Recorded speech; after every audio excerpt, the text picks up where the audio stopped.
REST API adalah cara paling umum untuk berkomunikasi antara klien dan server melalui protokol HTTP.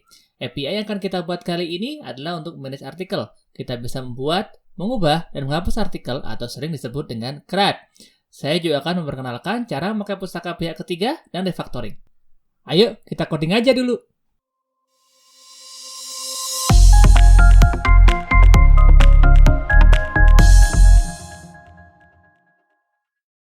Sebelum memulai, kita bahas dulu apa yang akan kita buat kali ini. Kita akan membuat perangkat lunak untuk manajemen artikel. Jadi kita tentukan dulu identitasnya. Artikel lumrahnya mempunyai judul, deskripsi, dan konten. Jadi nanti kita akan buat struktur yang mana struktur tersebut punya judul, deskripsi, dan juga konten. Seperti biasa, pertama-tama kita siapkan dahulu sebuah berkas kosong, main.go. Hanya karena kita akan memakai pustaka pihak ketiga, maka kita harus menginisiasi Go modul dengan menggunakan perintah go init dengan menambahkan namanya. Kita namakan saja kali ini adalah go init article. Lalu kita buka folder tersebut di Visual Studio Code. Bisa saja kita memakai package .NET-HTTP untuk membuatnya. Akan tetapi, routing dengan .NET-HTTP itu sangat kompleks. Jadi untuk memudahkan kita akan memakai sebuah micro framework yang bernama Echo yang bisa dilihat di echo.labstack.com. Pertama-tama, kita buat server dengan meng-copy-paste kode sampel dari situsnya.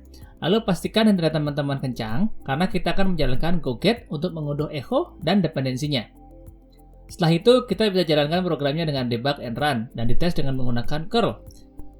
Pastikan bahwa server berjalan dengan lancar sebelum kita melanjutkan. Selanjutnya, kita akan memakai slice untuk menyimpan data artikel dari dalam memori. Kita definisikan terlebih dahulu objek yang merepresentasikan sebuah artikel.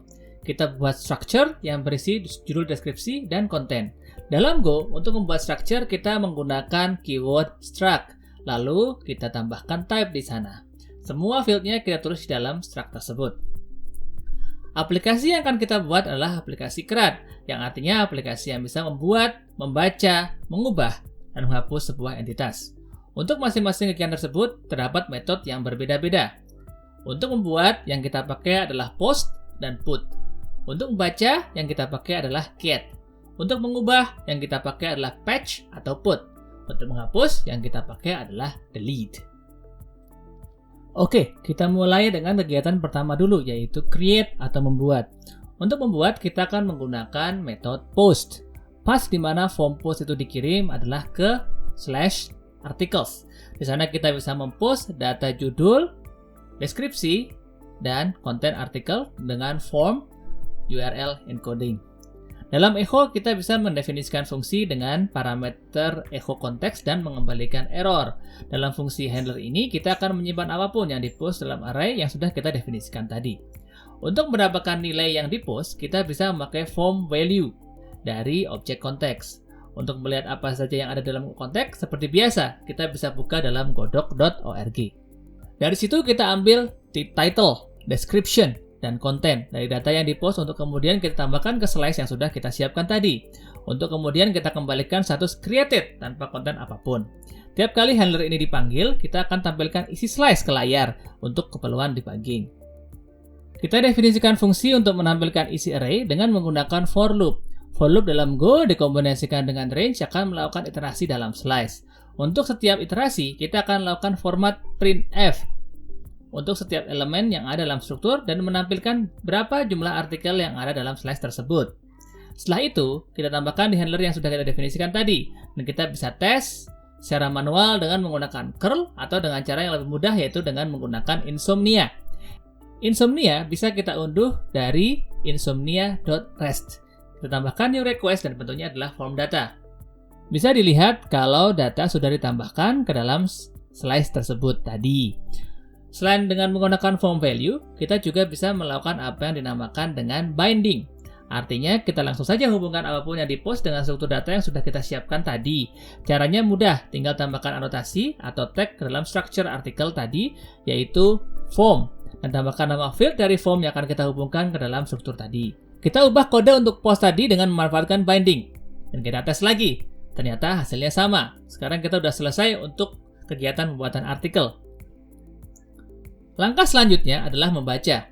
Untuk membaca atau read, kita perlu dua buah kegiatan, yaitu melihat daftar singkat seluruh artikel dan melihat isi detail dari satu artikel tersebut. Untuk melihat daftar seluruh artikel, kita menggunakan path yang sama dengan post tadi, hanya saja kali ini kita menampilkan seluruh isi dari slides yang kita siapkan tadi.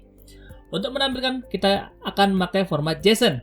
Dalam menampilkan data dalam format JSON, kita bisa memanggil fungsi JSON di echo konteks. Sama seperti form, kita perlu menambahkan tag ke dalam structure kita untuk menamai field-field JSON apa saja yang akan dikembalikan ke klien. Untuk menampilkan daftar artikel, setelah kita tambahkan tag, kita panggil fungsi JSON dari konteks dengan menggunakan slash sebagai parameter langsung. Kita tes lagi dengan insomnia dan curl. Kita push berapa artikel, dan kita bisa lihat hasilnya. Oke, kita sudah menambahkan endpoint kedua, yaitu get articles. Lalu untuk menampilkan detail satu artikel, kita butuh handler lagi. Tapi kali ini kita akan menambahkan parameter dalam path. Caranya adalah kita menambahkan titik 2 di belakang path tersebut sebagai parameter. Yang mana kita bisa akses parameternya dengan menggunakan fungsi param, yang merupakan urutan artikel tersebut dalam array. Jika di luar jumlah array, maka kita kembalikan 404 not found. Kita tes sekali lagi dengan menggunakan insomnia dan curl.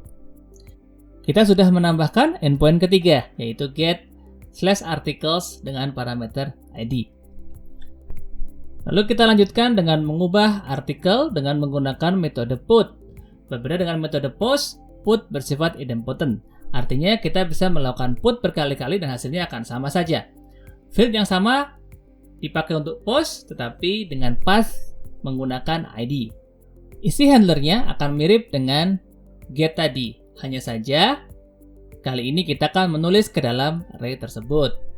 Dan kalau misalkan indeksnya di luar range array tadi, kita akan kembalikan 404 not found. Oke, kita sudah menambahkan endpoint keempat, yaitu put/articles/2id. Tes lagi dengan insomnia dan curl. Dan kemudian kita lihat hasilnya. Setelah diupdate, kita coba get artikel tersebut dan terlihat artikelnya sudah diupdate. Kemudian yang terakhir adalah aktivitas menghapus. Metode yang kita pakai adalah delete. Sama dengan get dan put, kita pakai ID. Akan tetapi, kita akan ubah sedikit structure dengan menambahkan satu field baru bernama deleted. Metode ini akan mengubah status deleted menjadi true ketika dipanggil. Kita akan melakukan sedikit refactoring atau perubahan kode, sebab ada perubahan behavior dari software kita. Pertama, kita akan mengubah endpoint yang untuk melihat isi artikel. Kita filter slice yang berisi artikel yang terhapus, jadi tidak ditampilkan lagi. Dan untuk endpoint yang menampilkan satu artikel, jika artikelnya terhapus, kita tampilkan 404 not found. Kemudian kita coba lagi dengan insomnia dan curl untuk memeriksa apakah behavior yang kita inginkan sudah terimplementasi dengan baik. Endpoint yang lain yang kita ubah adalah endpoint untuk put yang ke artikel tadi, yang gunanya untuk mengubah artikel yang sudah diposting. Kali ini misalkan artikelnya sudah deleted, maka tidak bisa diubah sama sekali. Kalau misalnya berusaha nge-put di artikel yang sudah deleted, kita akan proses dengan mengembalikan 404 not found. Jadi kita tes lagi dengan menggunakan insomnia maupun curl, dan kita verifikasi hasilnya apakah benar atau tidak. Dan kita sudah selesai mengerjakan RESTful API server dengan menggunakan Go dan Echo. Mudah kan? Jadi di episode kali ini kita belajar membuat API server yang RESTful dan juga belajar satu control Go, yaitu for loop.